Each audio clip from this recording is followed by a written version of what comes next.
Photography is often reduced to cameras, lenses, and settings. But the longer I've done this, the more I realize that none of those things are what make a photograph meaningful. It's the intention behind it. In this episode of Shoot Wisely, I sit down with photographer, educator, and YouTuber Dave Herring for a conversation about what it really means to build a creative life. We explore how technical mastery eventually gives way to intuition, why limitations often produce stronger work than unlimited options, and how community can become one of the most important tools a photographer has. From the precision of German engineering and the enduring appeal of film photography, to documenting the changing landscapes of the American West, Dave shares a perspective that reminds us photography isn't about preserving moments. It's about understanding why they're worth preserving in the first place. We also dive into the importance of structure and creativity, legacy, AI, YouTube, and the responsibility that comes with pointing a camera at the world. Whether you're just picking up your first camera or you've been making photographs for decades, this conversation is a reminder that the best images don't begin with the shutter. They begin with curiosity, purpose, and learning to truly see. Here's my conversation with Dave Herring. Dave, first of all, I'd like to start by just saying I really appreciate your time. Yeah, man. Happy to be here. Let's start really simple. Where are you from? Originally from North Carolina, from a coastal town called Wilmington. Beautiful. From my research, I realized you spent some time in Germany. Yep. So my family became military when I was in high school, and we got stationed in Germany, lived there. I was there for 3 years, graduated and went back to the U.S. My family was stationed there for 7 years. Oh, okay. So it wasn't recent then that you were in Germany? No, many years ago. Oh, okay. How did you get into photography? I was actually living in Germany, moving there in high school and getting my first camera to take photos. Cause when you're a North Carolina boy and you're moving to Europe, like that's pretty exciting. So I got a Canon point and shoot, and I just started photographing like everything I did. Like, from the town we lived in Germany to going to see family in Italy. My mom's family is from Rome, to snowboarding in the Alps, like, all the things in the late 90s, early 2000s. So that point and shoot was how I got into photography. I still have it today too, which is really cool. Was it film? Yeah. Okay. So you were a young man when you moved there. You weren't a little kid. So no, I was like 16 when we moved there and 19 when I left. Yeah. So Germany is a very technical culture. Do you think that's why you're so technical and where your knowledge comes from? Like getting into photography there, I was aware of Leica cameras even like as a young man, because like I'd go to the camera store and that was like the camera.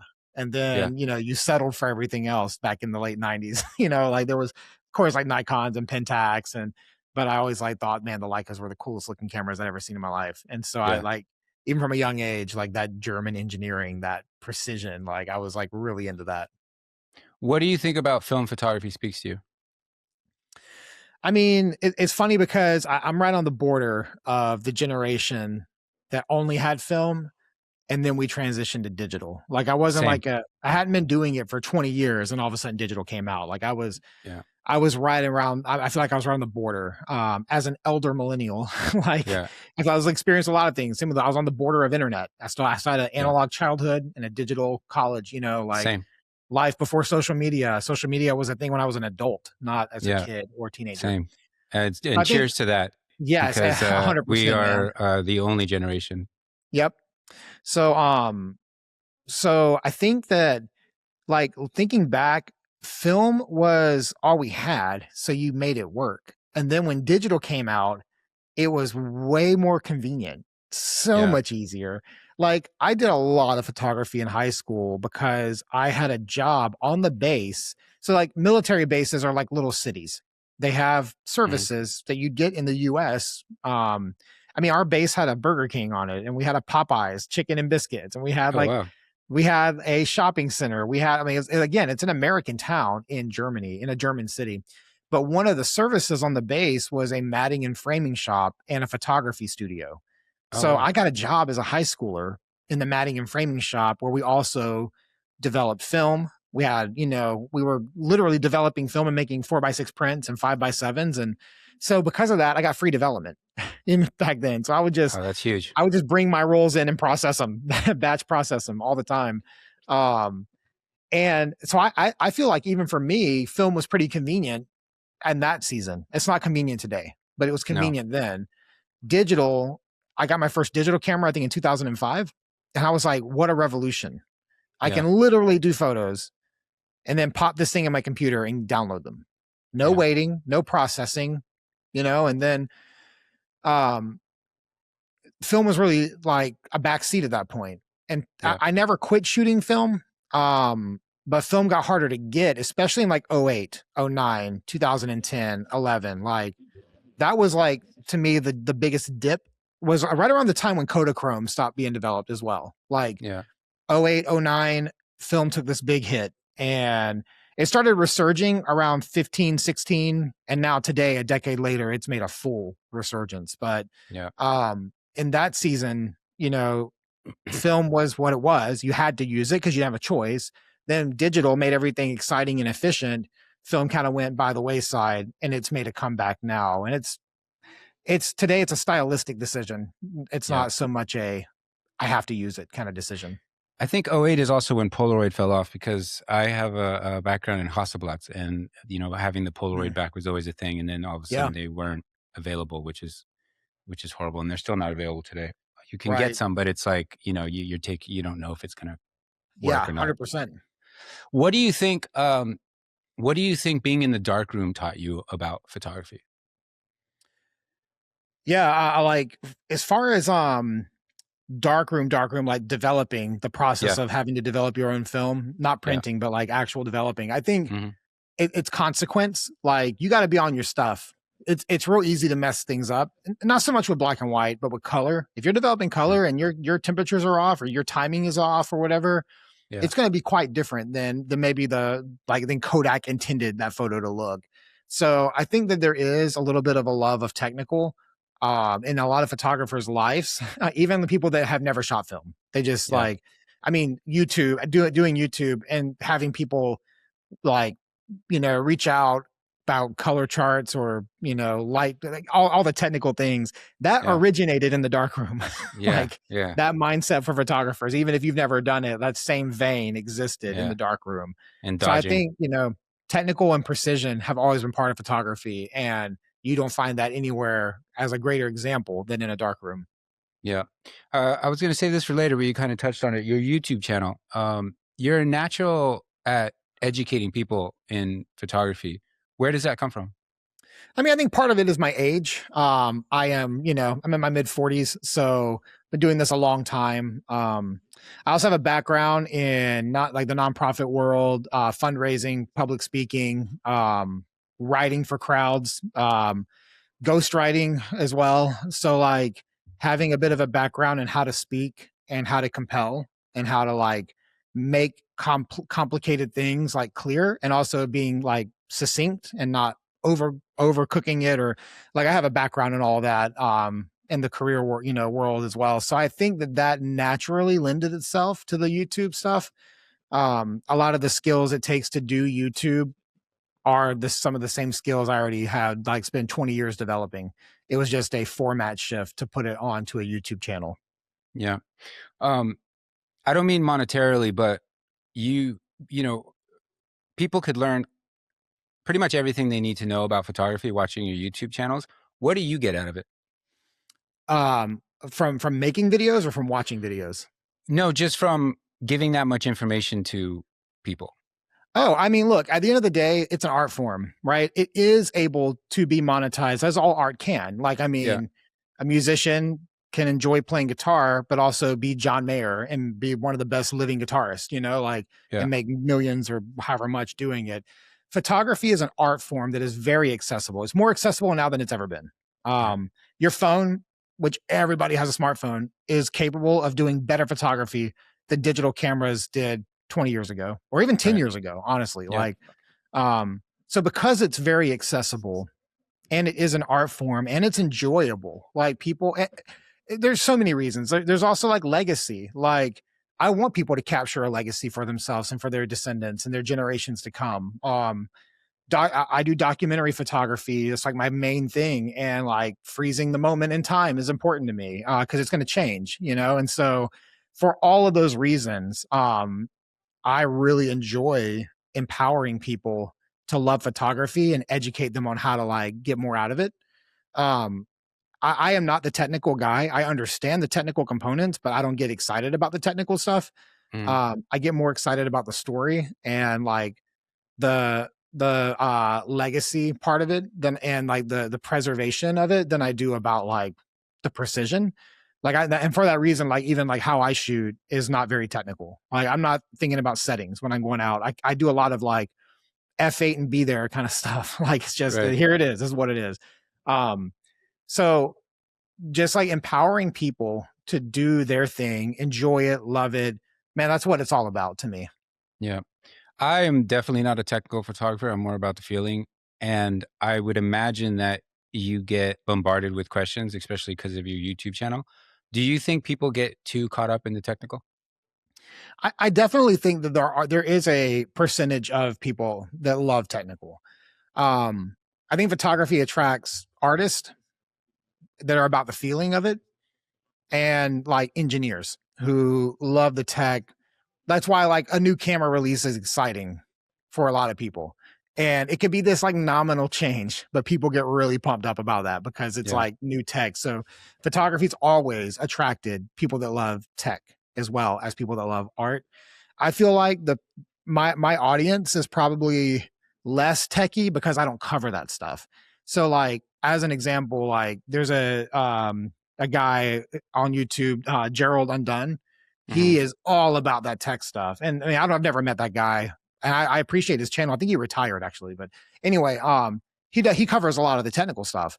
And I could not be more different than that. So like if Yeah. you are really into the technical, you're going to want to watch channels like that. And there's a lot of channels like that. I'm just like, I'm not the guy that's going to cover lens charts and color shifts. Like, I'm just not Right. going to do that. That's just not Yeah. how I'm not even thinking about that. Yeah. And talking about your YouTube channel, I'm not sure if this is what happened to the person you just mentioned, but how do you avoid burnout when you're producing so many YouTube videos? Yeah. I mean, that's a good question. I think that answer is contextual for everybody. For me, um, it's like three things. One, you have to love it. You have to want to do it even when the plays aren't good.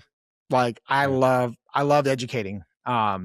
And therefore like I'm going to like that motivates me is the stuff we were talking about a few minutes ago, like the why, like that's a motivator that helps prevent burnout. So I kind of keep like the reason why in my head. Um, so that's like probably I'll say that's probably half of it. Then there's like the discipline part. Like the more systematic someone can be in a routine, the less likely they're going to burn out because they're not bleeding over systems. So like if I'm organized with my channel, I could tell you what all of August looks like. I've got the videos on my calendar. If there's a line through it, it's because I've already done it. And Right. even though like my next video was shot and edited a week ago, so I'm ahead, which is amazing. But like I can tell you the next 4 videos coming up.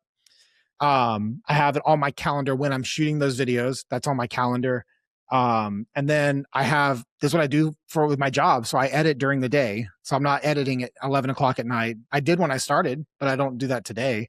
Because Right. this is my job now. And so I think the discipline part, like being systematic, keeps you from like, letting YouTube bleed into other areas of life where all of a Right. sudden now like it's taking over my life and I can't do it. And then the third thing is just keeping like your head and your heart kind of aligned with it. Um, like comments, it's funny. People always assume there's always a like a wall of negativity coming our way. It's like 1%. Like if I get Yeah. 100 comments, one's going to be unhinged from a crazy person. Yeah. So like I get 99 positive comments a day. Right. You know what I mean? Yeah. Like Yeah. that stuff gives me life. Like my love language is words of affirmation. So when I get comments that appreciate what I've done or have positive feedback, or even just like most commenters, they believe in what you're doing. They might even have like editing feedback. You don't have to hear it as negative. Right. That one unhinged comment never affects me. In fact, I keep a folder of screenshots of them because they're so funny. And I'm in a group text with some other YouTubers, and we always share comments with each other. We get a Right. good laugh out of it, you know. So I think those three things like just kind of keep you on it, you know, without getting burned out. Um, that's amazing. You could say that a lot about any discipline or anything that you do, that as Yeah. long as you're, systematic about it, it really helps out. I can tell that you are really big on building community. Do you think that too many photographers are competing as opposed to just collaborating? I think most of the guys that I know, and I know I have a pretty big community of people that are successful. Most of them don't see what we do as being competitive. Right. Um, in the same way, like does does a major band feel like they're competing with another major band? You know, like I feel like whenever you're talking about the arts, you're not like nobody has one band, and they might have their favorite band, but they don't have Right. one thing they listen to, one song, one Right. movie, one episode of one TV show they watch on repeat. I think we're all capable of processing a plethora of information, and I feel like most people they do that. Most people, I think when you rationally look, and I see my family in the background. Yeah. I think when you rationally look at the industry, you start to realize that like there's a lot of shared crowds, a lot of shared audiences, and that audience is enough to support more than one person, and that's what kills the competitiveness. I typically find that someone that's super competitive is really insecure. Like Absolutely. their problem is here, not so Yeah. much in reality. Like Yeah. it's not so much that the industry's cutthroat. No, it's that they're kind of insecure about it, and therefore, like my win is not at someone's expense. My win is at the expense of me yesterday. You know what I Right. mean? So if I win today, then it means growth. It means like, hey, something went well. There was a positive movement in my life, but that didn't come at the expense of another photographer. Like Right. every sub that I get doesn't take one away from somebody else, you know? Right. So competition in my life doesn't really exist, and in the circles that I'm in, it's rare to come across somebody at the professional level at least that feels competitive. I think it's Right. pretty rare. Right. Couldn't agree more. I definitely think it comes from a place of insecurity because, as long as, if we're all doing the same thing in some way, shape, or form, it should bring us together, and it should, because it's not something that everybody gets, Yeah. and especially living a creative life and, making money off your creativity. A lot of people, what they don't realize is that what we do is connected to our soul as opposed to Mhm. what other people do, Right. and no knock on that, but and that could be very taxing. Yeah. So Yeah, when for you meet sure. another person that is also in that place, it's comforting. The Yep. reason I found out about you is because one of my friends went to your meetups in Los Angeles. Oh, nice. Can you talk about the how you organize the meetups? Yeah, I mean, like I kind of have like a few different levels of meetups. The ones that are really planned out well are more local for me. It's Hmm. like if like I live up here in the Bay Area, and typically through like a San Francisco or Camera West, we do meetups here in the city or events. Like I do a photo slam twice a year. Those have hundreds of people that come. Those are like well thought out, planned, and more like on your calendar. A lot of the things I do in LA, it's like if I book something in LA for next week, I'm gonna be in LA. Why not try to get a bunch of people together? I'm Right. not gonna go down just for the thing I'm there for. Like, so if I'm there for something on a Friday, I'm going down on a Thursday because I drive Yeah. down. It's a 5 hour Yeah. drive. And I'm like, if I get there on a Thursday, why don't I just like see if anyone wants to go walk around Santa Monica or Venice Beach? Those are very easy areas to go to in LA because you can park typically. There's some Yeah. parking lot Yeah. somewhere around there. Like, Yeah. so and you never know who's coming. So like I try to like go to places where it's like, okay, can people drive there and can people park there? Um, and so a lot of times it's just like an Instagram story. And I'll just say, hey, you might want to meet up. Or I'll send an email to my mailing list and I'll just say, everybody's in LA, want to come meet up. And those are no agenda. We just pick a spot, everyone circles up, says hi, meet and greet. And it's not like meet and greet Dave. No, it's like everybody, like you're local, make Yeah. friends. Then Yeah. you can do this next weekend too with this person you met today. So, and then we just all go walk around and, find stuff and hang out for a few hours. And sometimes after that, we go to like a bar and get some drinks, or, you know what I mean? It just depends on the vibe of the group. Right. But those meetups, they're really just low key. And I would even say like, photography, as you were mentioning, like it's a shared thing that a lot of people have, and it's part of your soul or whatever. If you love it, it's so much fun to find people to do it with, Yeah, and see what they exactly. see and learn from someone, or maybe they bring this piece of gear that you would think is really cool and you're sharing it out. I mean, like all those things happen at meetups. So they're just a ton of fun. Yeah. And the other thing too, a lot of people don't understand is like, we're photographers, but part of being a photographer is living life. It's like, 100%. Yeah. and Yeah. that's where it comes from. So I'm originally from the Bay Area, San Francisco. So Nice. I understand, but how did you end up in San Francisco? Oh yeah, it's a long story, but keep it real short. I've got a friend in the South Bay who has a successful construction company, real estate commercial construction company, and out of that, they have spun two nonprofits over the Mm, last 20 years. They had one that they spun out in I think right around 08, 09, and then the other one in 2014. And then during the pandemic, everything here shut down. I was on the East Coast for a decade before coming out here, but I've lived because of the nonprofit world. I've lived in like Minneapolis. I've lived in Phoenix. I've lived in Colorado. I've kind of been all over the place. And so since he started those nonprofits, he's always tried to get me to move out to run them.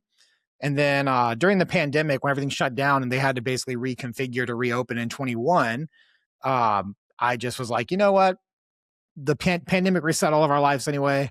This is a good time to make a change. And so I came out here with like a 1 year commitment to help them reopen their nonprofits and get them reestablished. And my goal is to just come to the Bay for a year and then do something else. I don't know. I didn't really have much of a plan. Midlife crisis, you know what I mean? yeah, yeah, Like turning like I was in my late 30s. I was like, what am I doing with my life? And so I moved out here, continued to do freelance photography, helped get that nonprofit back up and running. I'm on the board with it and part of that.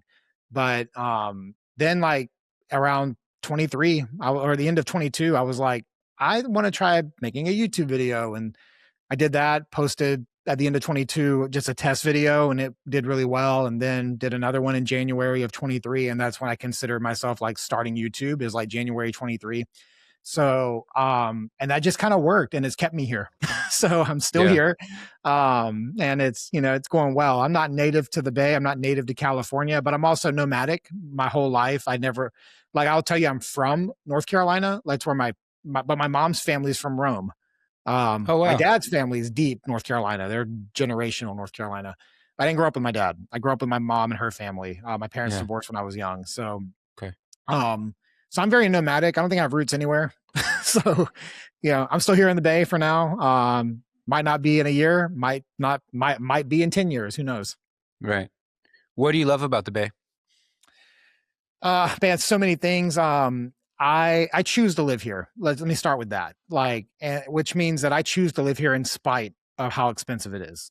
We make it work, Yeah, choose to live here. So, I love the city. I love San Francisco for all of its flaws and all of its craziness too. Still love the city. I think it's one of the most beautiful cities in America. The I agree. people that I know here are just the best people. Um, I think about like the road trip life. Okay, so like as someone who's a lot of photography, if I pick a day drive, let's just say a day is 5 hours, right? Hmm. In a 5 hour circle, I can go to Southern California. In a 5 hour circle, I can go into Northern California to the coast, which, Yeah, like the Avenue of the Giants is just there.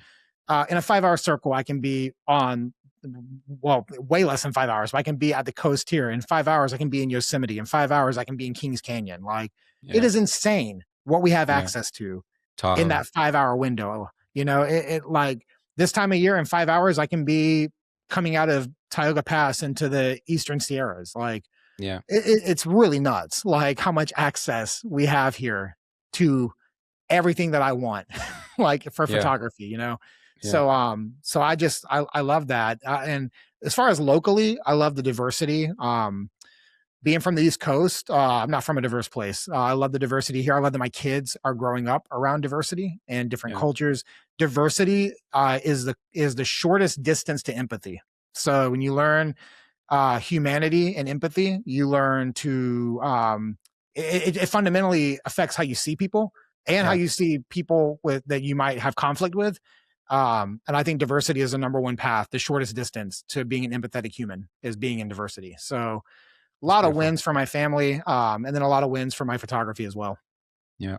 I've done quite a bit of traveling around the world, and you know, like Muir Woods and just San Rafael in general is Mhm. still one of the most beautiful places. And I just being able to go and get lost in the redwoods is just there's nothing like it.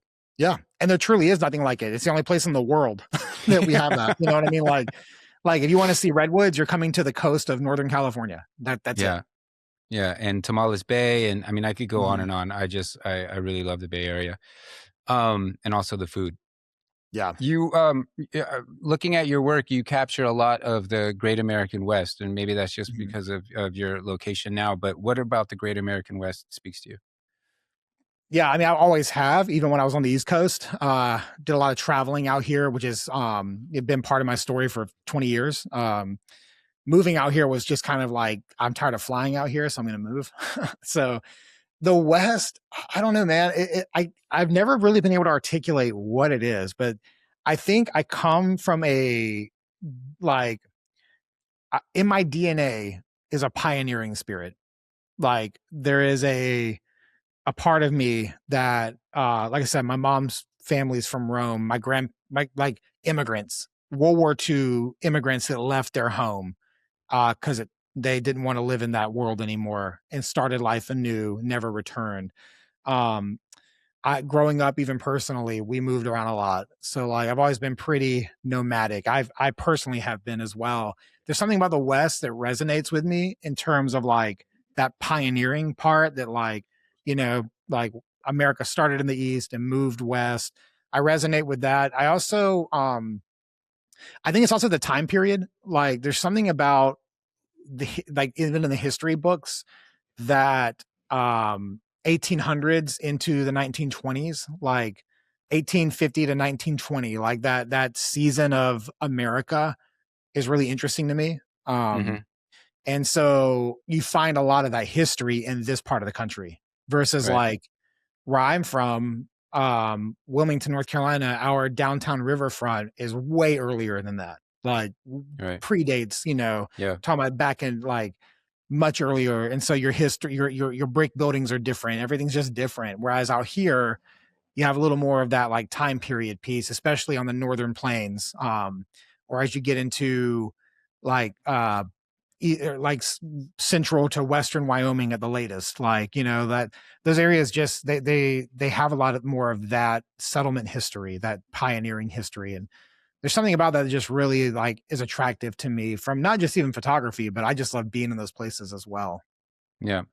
I think there's two type of people in the world. There's people that are road trip people, and there's people that just aren't. What about you makes you a road trip person? I like new experiences. And like, yeah, road trips are a big part of my life. If I can drive there, I drive. So Yeah. I drove to Jackson Hole last fall for a workshop I was teaching. I was like, I don't want to fly. I'm going to drive 17 hours each way. It's a bit of a drive.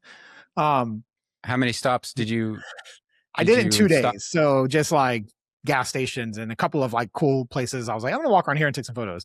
Where'd you Um, stop? but, let's see, Or several where'd you places. spend the night? Sorry, where'd you I spend the spent the night? night. It was in Idaho somewhere. Oh wow, Yeah, I made it to Idaho the first day. that's a But across drive. Nevada, which is like the longest drive ever. Yeah, I think it was like Twin Falls, maybe, something like that in Idaho. But it was like I drove the bulk of the day the first day, and then like 5 hours the second day. So, yeah, um, but anyway, yeah, the road trip person, like I think it's new experiences for sure. And I also like spontaneity. Like if I'm driving and I'm like, that is interesting. What is that? Like I want to be able to pull over. And yeah. I've got this book, this photo book called oh, what's it called? I'm looking for I see it on the shelf and the binder is like no contrast. It's yellow on white. But Hmm. anyway, it's like something about like stopping in flyover country or something like that. And like, it's a road trip booked through the Midwest, you know, flyover country Right. being the Midwest. And this guy just stopped and took photos like all over the Midwest, or it's driving through flyover country. That's the name of it. Um, like I love that. I love Yeah. that. Like these is places like no one's ever going to pop into, but on a road trip you can pop into them, you know. Yeah. And a lot of Yeah. times I'll take roads that I think might be probability of having something interesting versus like the quickest way. So when I'm working on a project, especially I'm trying to go from point A to point B, I might take a scenic route, you know, knowing it's going to add 2 or 3 hours, but it might yield something interesting. I'm more likely to do that than just hop on the interstate, you know. Yeah. I'm a person, I love landscapes. I love views. It's one of the reasons why I think San Francisco is one of the most beautiful cities in the world. But I'm just not a landscape photographer. Anytime I try to take a landscape, I do not capture the feeling of what I had viewing it. And for me, I always need a person in the shot. I'm more of a portrait photographer. What about you, or what in general makes a good landscape photograph? Yeah, well, it's funny. I don't consider myself a landscape photographer either. When I think of landscape photographers, I think of people that like they really care about like the art form of what they're presenting, because like ultimately landscape is art. Like it's capturing the earth in a way that you can present it in an artistic way. So you got like a lot of times when I'm at places that are landscape spots, I see dudes with their like filters and they're putting, or like their gradient filters, and they're putting these Uh-huh. giants on tripods. I don't use tripods ever. Like, so Oh, like yeah. when I think of landscape guys, I always think of like the dude with the tripod with the gradient filters. There's But nothing you wrong do with have a that. lot of beautiful landscapes, and I a lot of do. landscapes do lend. I mean, you do have people in the shot, but I'm boys, those definitely not a landscapes portrait are. guy. No, like if there's people in my spot, it's for context. Mhm. Typically, I I would say like again, I'm more of a documentary photographer, and what draws me to shoot mountains um and like maybe we'll just define as landscapes. What drives me to do that is more or less capturing what it looks like today. Um, because it's going to change. Yeah. And we don't think of the mountains as changing. But like if you were to go as an example, if you were to take Ansel Adams' most iconic photo of the Snake River overlook, you can drive right up to that same spot today, by the way. I mean, he took that from the top of his car, from his little platform on top of his car. Um, you go to Snake River Overlook, you take a photo of the Tetons, it looks nothing like that today. It like the river looks different. The tree Right. line is so different. It's almost like, did they clear all the trees for this photo? Like, you know, it's a totally different look. You cannot recreate Ansel Adams' photo today in any circumstance. You cannot do it because it looks different. And that was only 80 years ago. So point I'm making is that like things are always changing.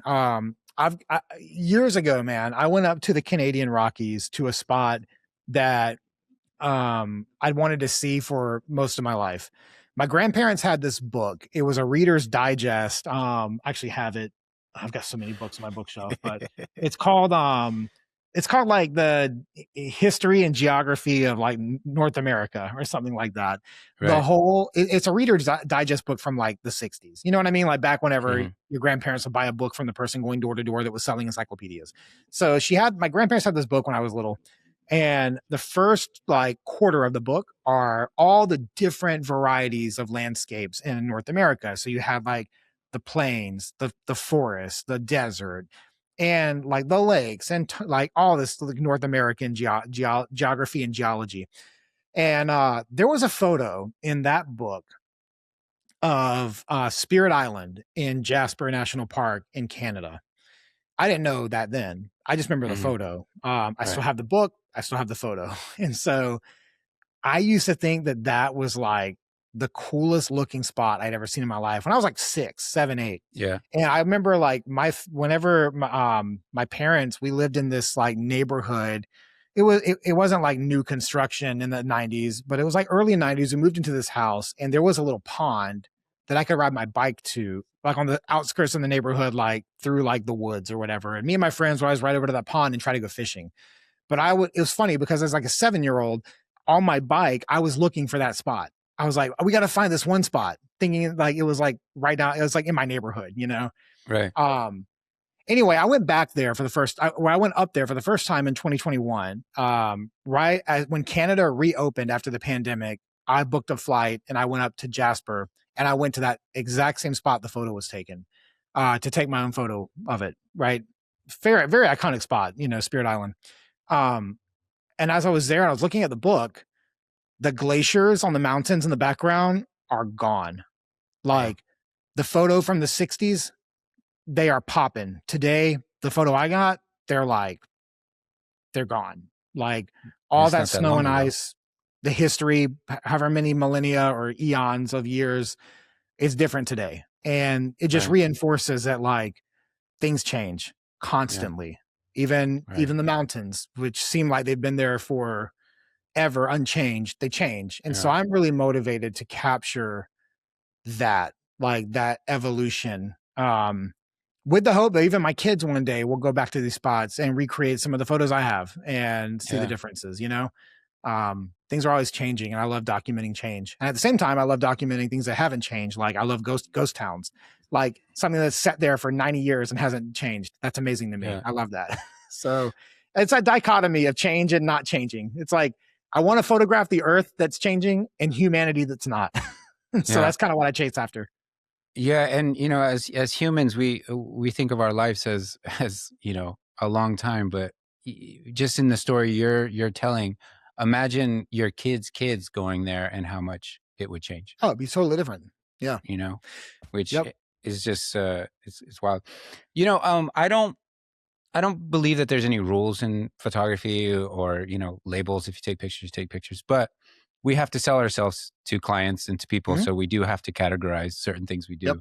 And I always come up with this thing of like even my personal site differentiating street photography and documenting. And it's something that like I struggle with because we're always documenting, right? So everything is documenting. But what do you think the difference between documentary photography and street photography is? If there is. No, I mean, I definitely think like, I don't know if like the photo is going to tell you the difference though. Like the intent is what would tell you the difference. Like I'll give Right. you a good example here. Like you take like the most well-known UK photographer, maybe global photographers, Alan Schaller, when it comes to Hmm. street. Like everybody knows Alan Schaller. Um, he does street photography, but I would not say it's documentary at all. His street photography is like fine art. Like it it does not represent reality in a way that would be documentary. Right. His street photography, it's art. It is incredible. His like the way the lighting is not real. Like it's like I like how does he do that? Like it's Right. amazing. But then I've got like my good friend Mike who walks the streets of London and just kind of takes photos as they are, is more documentary. I also know Mike is really motivated to capture today's moment in time the way like photographers in the 70s or the 60s weren't walking around saying, I really want to like make sure that like the 60s are spoken through in my kid. They were just taking photos of what things that were happening, you know. Right. Today we look at their photo books and we're like, oh my God, like Yeah. what a moment. Like Vivian Myers walking around in the, in the 50s with the Rolleiflex, like what a moment. Wow. But Yeah. she was just taking normal photos. So Yeah. like if you go out today on the streets and you take normal photos, 40, 50, 60 years from now, people are going to say, oh, wow, this person really documented the 2020s really well.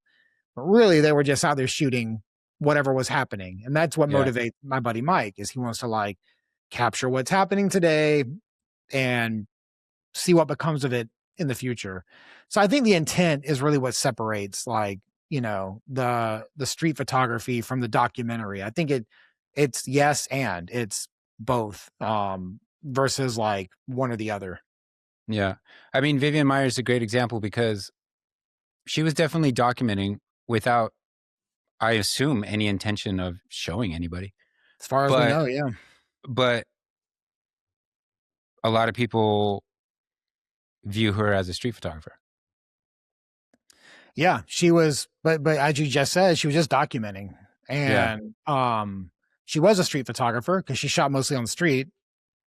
But I have no clue what her intent was. Her photos were never presented. found in a Right. storage unit after she died. That's a crazy story, you know? But they're some of the best from that time period. Like they captured, well, let me say that they captured what it was like in that day. And that's what I think is the essence of street photography. It's like, what is it like in this moment today? Yeah. I wanted to ask you, even though you say you're not a portrait photographer, but I wanted to ask you a question. Then when you are taking a picture of somebody, what are you paying attention to? Yeah. The moment, I would say, like, for instance, I've got a project on the Northern Plains that I've been working on for several years. It'll hopefully eventually become a book one day.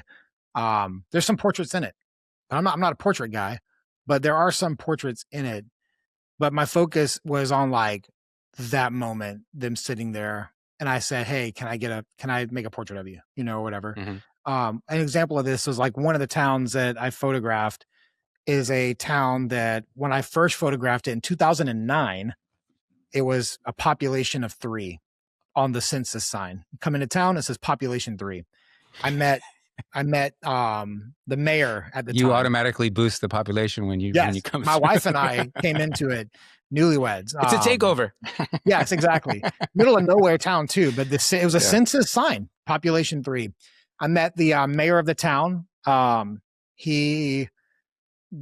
went back there a few years ago.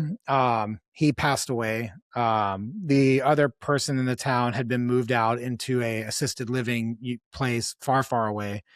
One guy left, and it was the brother of the guy that I met in 2009. And he's lived there alone since 2016. So I was there a few years ago after the pandemic. I was talking to him and he gave me a tour. He let me photograph the whole town, buildings, everything. It was amazing. I mean, so he has a town, right? And so at the end of the tour they gave me, we were just talking, and I had my Rolleiflex because I'm doing this project mostly on film. And I said, hey man, I was like, hey, look, before I head out, can I just get a photo of you? And so he's just sitting there. He looks at me. I take his photo. My goal is not to present him in any other way other than how he was in that moment and that moment in time. And so when I'm photographing people, I'm not trying to I'm not doing touch-ups on their skin. I'm not doing like the things that a portrait photographer would do today. I shot a wedding in 2023, I think. I don't do weddings. That's my own personal hell. I did a wedding for a friend, and it was like the people I did the wedding of, I don't really know them. I did it for my friend who is a really good friend of mine, asked me to do their wedding. They were getting married on his property. Anyway, but I shot the wedding like a documentary. And when I turned the photos around in 2 days. Which it should be. Yeah. I turned the photos around though in 2 days because I'm not skin touching. I'm not retouching. I'm not doing all that. This is what it is. Yeah. You're getting what it was. They were so happy with it. They loved it, but they got what it was. I represented the day, not, and that's where I think portrait photography for it's all about the end user. You know what I mean? Like you're trying to make them happy, give them their pleasing look or whatever. Nothing wrong. And by the way, if you have any listeners, there are portrait people that are like, Dave's shitting on retouching. I'm not not at all. I'm just saying that that's not how I photograph. And therefore I'm not drawn to do things that I would ever be asked to retouch or break realism or something like that, you know? Right. So do you think that when you shoot digital, you shoot as film? Oh yeah, I do the same. I treat it all the same. How I shoot film, a lot of times it's just Sunny 16. I, honest to God, don't love thinking about metering too much. Now, if I'm doing something slow, or if I've got my M6, I'm just Sunny 16 90% of the time. If I'm out in the desert, maybe shooting a ghost town, I might be metering. And if I'm using a camera that has Ektar in it, which is a very weird film that doesn't have any forgiveness for over or under exposure, I would use a meter for that. For the most part, though, I'm just trying not to think about it too much and more focused on being present and then making sure I compose how I want. In the same way, when I shoot digital, I use auto settings. I'm not the guy that's oh, fully manual is the only way. Who knows other than you? I do aperture priority a lot. If I have a lot of light, which I do in California, always have a lot of light, I just put the shutter in auto, run the ISO at whatever the base is, and then put my aperture where I want it, which is a lot of times 5.6 to 8. And then if I don't have a lot of light, if it's a really cloudy day in San Francisco and I want to walk around and just see what I get into, I'll put the camera in auto ISO and then put the shutter at 500 or 1,000 and call it a day, Yeah. Not think about it a lot. I'm sure you talk about this on your YouTube channel, but I think a lot of people would be surprised to hear that you shoot in auto, not fully auto, because I understand you put, what Yeah, I f-stop do you like want, but aperture, shutter yeah, shutter priority. Yeah. yeah. So you get your depth of field. I guess what I mean is that the one thing about, the thing is that when digital first came out, it was convenient, but it wasn't that great, 100%. So, It was not great at all. Yeah. but what happened with me is that I shot when I first got like a 5D in my hand, I shot like I was shooting a machine gun. Like I was like, I was just Yeah. like, and then eventually at some point I learned that I just wasn't present anymore. Right. So now when I shoot digital, I try not to look at it. I try to just stay completely present. I guess Yeah. that's what I mean. Digital makes you think you have no consequence, but you do. You Yeah. just stop thinking about it. Like Yeah. film, the consequence is I have a limited amount of film. Like if I bring 4 rolls of film, that's all I got. Or maybe I've Yeah. got a whole lot of film with me, but you got to change. I mean, you know what I mean? It's a lot of work. So like film automatically gives you consequence. And the more you shoot, the more you're going to spend in developing and scanning and, digital, we remove consequence. So like as a photographer, I try to inject consequence back into my digital workflow. Like I don't use big SD cards. Like Right. number one, because they tend to fail more. You will never find me walking around with a 512 or a 256 or even like I think my biggest cards are 128, and that's for video. Right. Like, Oh wow. Yeah. like I just like I'm not because if I'm out there shooting and I'm busting off, if I come home with thousands of photos from something, I have failed myself. Like I was not Right. intentional Yeah. at all. And also for me, I didn't have a fun time. Like I did a video recently for with Camera West on the SL3P. I took it to a rodeo. I shot a rodeo. I came home with like 500 photos, which is a lot. But that was 500 like intentional photos. And Yeah. of that 500, I kept 400 of them. Oh, Versus I didn't come home with 5,000 photos to keep 400. That's Right. that I don't like. As you've seen in this video, my kids are walking around like I'm a Yeah. dad. I've got a family. I've got a life that's more Yeah. than just doing YouTube and photography. Efficiency matters a ton to me. And so if I come home with thousands of photos from something, that's just time. I got to sit there and go through. And if I'm shooting, rarely ever will you find me in a burst mode. Like Right. if I'm in burst mode, it's because maybe I'm shooting like somebody surfing or something and they're hitting that lip and I just want to make sure I get that moment or whatever. I never shoot surfers. I'm just giving an example, but that would be when I would use burst mode. But for the most part, it's just like I treat it like film. Crank, on my Rolleiflex, it's a spin, or my Hasselblad, it's a spin. On my M6, it's the thumb crank. I try to shoot digital with the same mentality that I would shoot film with and not overcook it. That being said, what do you think the greatest creative lesson you've learned that somebody couldn't teach you? Limitation. That honestly, that's a good segue into that because the more convenient things are, the more unlimited they feel. Restraint is discipline. Restraint is what makes things better. Not bulk. Quantity rarely has quantity given you a better result than quality. And I think that there's something to be said about chasing restraint or even if you're not good at that, then not everyone's good at restraining themselves. Like self-control is a real issue for all of us. And so then give yourself restraint.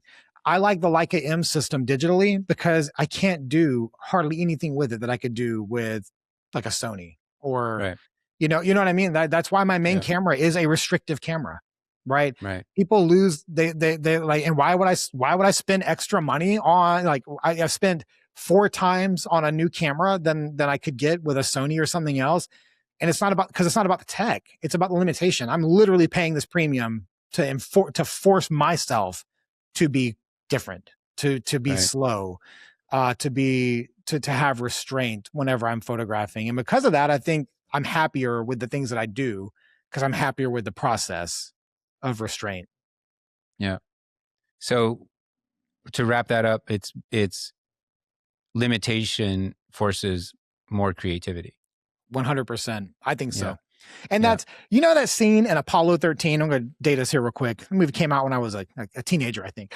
Yeah. The scene where they're like, we got to make this fit into this using this. Right. And they're trying to save these guys' life. And they're like, here, they dump it on the table. They're like, we got to make this fit into this. And this is what we can use. That right there is like how I want to describe creativity. Yeah. I want to make this using this. And this is going to give me my result. I love that.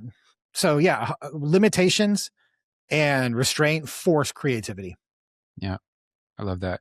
That being said, there creatives in general, a lot of them are either afraid or hate AI, and others embrace it. Where do you stand on that? I use AI every day. I just don't use it in photography. Same. I use AI. My accounting is now done by AI for my business. And I did my own accounting for years. And now Yeah. I have a Claude prompt that I export my end of the month into, and I say, and it spits out a report. That's amazing. Like, again, I'm all about efficiency. AI is an incredible tool for efficiency. Yes. And so if you use it to make yourself more efficient, then good for you. Some people would even say that's true with their editing. They'll edit with AI or Cole. I know some people that are cutting their YouTube videos with AI. Awesome. I'm not, because there's a narrative I want to control. Right. And even if I'm not, I mean, as a video editor, I'm pretty efficient. I put a video out every Monday, and like 6 days to air is what I live by. So like when that video rolls, I've got 6 days to the next one. But you probably shoot with intention, which helps. Well, yeah, 100%. You have to. That's that discipline part we were talking about in the beginning. Right. Yeah. But I don't want AI to edit my stuff. Yeah. I like it. I like shit. I like creating the narrative. That's part of the creative process for me.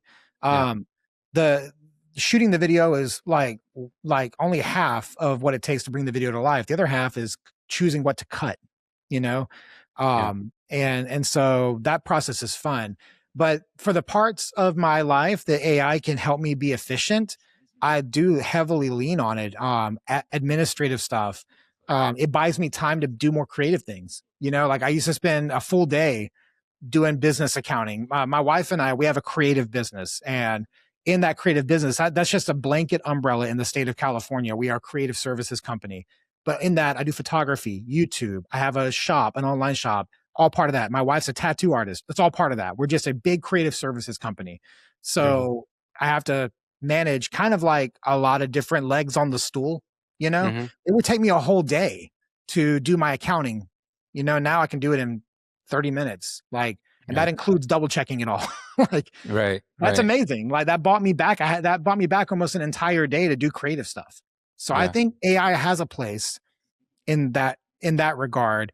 But for me, it's never going to replace creative service, like the creative part of me, the creative services I provide, or even like, I don't care about the output enough to sacrifice the process. I've had a comment before on YouTube. It's like, you could have generated that photo with just like 2 sentences of prompts. And I'm like, why would I do that? That is like, you're missing the point. You're thinking about the output. I don't do this for the output. The output is a byproduct of why I do this. I do this because I like the process. I do this because it gives me life. I like being a photographer, not because I want the photo. Yeah. When just a couple more questions here. What type of creative should or shouldn't start a YouTube channel? I think, I think anyone and everyone that has a passion to present their work and share their process should start a channel. I have several friends I've encouraged to start channels. And I mean, it's challenging. It's hard. And it's not all, unfortunately, like I hate to say it like this, but it's not all just like about, there's luck involved is what I'm trying to say. It's not all about your hustle. You can be the most hustling person in the world. It takes a little bit of luck and timing as well. Some of that you can increase your odds of that luck by learning the data, by following the trends, not in the sense of what's trending, but following your own data trends. Like I posted a video on a Friday at 8 p.m. and no one watched it, right? Because everyone's doing something on a Friday at 8 p.m. So you don't post it Friday. That's what I mean by trend. Like you follow the trend line of seeing what you do. So I think YouTube is a great place to share your work. I think like if you could swipe through 10 of my photos or watch a 10-minute video, you're going to see well more of my process and me in a 10-minute video than you will on a 10-minute swipe or 10 photo swipe. So I Right. think that, again, if you have a passion to share your process and you have a big body of work, because like I can do 40 or 50 photos in a video. My video that's coming out Monday, I think has like 70 or 80 photos in it, a mix of film and digital for a project I did. But I can't do that on Instagram. You know what I mean? I Right. can't post 70 or 80 photos on Instagram, but I can put them in a YouTube video on a story with a journey over 15 minutes with you coming along with me on that journey. So I am very pro YouTube for photographers that want to present their work in a way and also share the process with people. One thing I love about YouTube is that there is a big population of people that are sitting on their couch willing to take a whole video in, or at least most of the video in, as opposed to just, swiping up, unless they're on the couch watching the YouTube video and swiping around. Yeah, I mean, But YouTube, it takes a lot more intentionality to watch a video than it does to scroll Instagram for sure. yeah. So I ask some of my guests, because the show is called Shoot Wisely, what would your interpretation of Shoot Wisely be? Yeah, I would say a wise person shoots with a lot of intentionality. And so I think that for me, if you're trying to be a photographer that is invoking wisdom in your process, then be really choosy and be really intentional, as a wise person would be. Yeah. That's beautiful. The reason why I have two reasons. This podcast is a very selfish endeavor for me because I love being able to have a 45-minute, hour-long conversation with the creative where, we're just focused on each other, because even going out and meeting one of my best friends, there's just so much going on around us, so much stimulations, our phones, and we feel like we're spending time together, but it's just not intentional. Two is because because of my history, I know life is fleeting. And if anything were to happen to me today, my daughter would have a plethora of information and content for her to kind of figure out what her dad thought was important. Yeah. 50, 60 years from now, what do you hope your kids or your kids' get from your work, your YouTube videos, and everything that you've created? Yeah, that's a really good question. And I think about that a lot, actually. I think about like, man, could my kids know me through my YouTube channel? Like when if they were to lose me, while they're young and small. Um, most of my videos are mindset videos. They're not gear reviews. If I am talking about gear, it's about how I use it and the mindset I have with it. That's why I said never technical. So I think that that legacy piece, if 50 or 60 years someone comes across my channel and they're like, who was this guy? They'll hear my mindset. They'll know how I thought about things. Which in the essence is you. That's your identity. Your identity is how you think and feel about a situation or about what you're doing. So I do think in many ways, like what you're doing and also like what I'm doing with YouTube, it does allow a deeper access to to those who'll come after us, whether they are our direct descendants or people that find us along the way. What was that movie? Chasing Mavericks. I don't know if you ever saw that. It's such a good movie. Put it on my list. Oh my gosh, it's like an indie film and it's so good. But there's a moment. It's also based on a true story. There's this moment where Frosty, who is like the pro surfer, he's kind of like teaching this kid that doesn't have a dad how to surf, and she says, "Not all sons are born to you," and she's like, and basically saying like you're having influence over this person. And again, he was being a father, but not all sons are born to you. And I think so.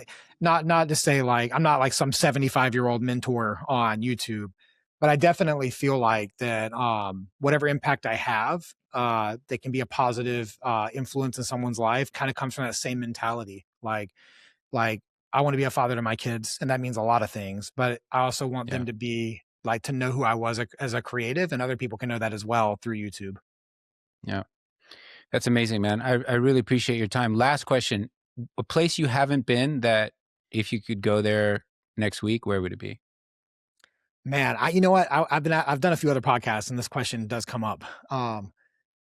I don't know if I have a solid answer to that, but if you can put me somewhere very remote, maybe Antarctica, like I would love to see remote, almost like otherworldly places, but I don't want to go through what it'll take to get there. Right. So Let me ask you the question again. Brand comes to you and says, hey, we want to fund your next adventure. Where do you want to go? fund my next adventure. I And guess you can take the family. And you can I take the family. Man, we probably be somewhere like documenting small towns in the Alps, moving across all those little French and Swiss and Italian communities along the Yeah. Alps and those people's way of life. I would definitely take my family to do that. Nice. I really appreciate your time. And Yeah, man. Thanks for having it's been me. a pleasure. It's been a pleasure talking to you and picking your brain. And yeah, just I really enjoy watching your videos and looking at your photography. And hopefully I'll see you on the road sometime. Yeah, man. Greatly appreciate it. Thank you for listening to Shoot Wisely. If you found something in this conversation that inspired you, moved you, or made you think a little differently, please share it with someone who might need to hear it. Your support means a lot, and it truly helps the show grow. If you enjoyed this episode, please like, subscribe, and leave a review or comment on your favorite podcast platform.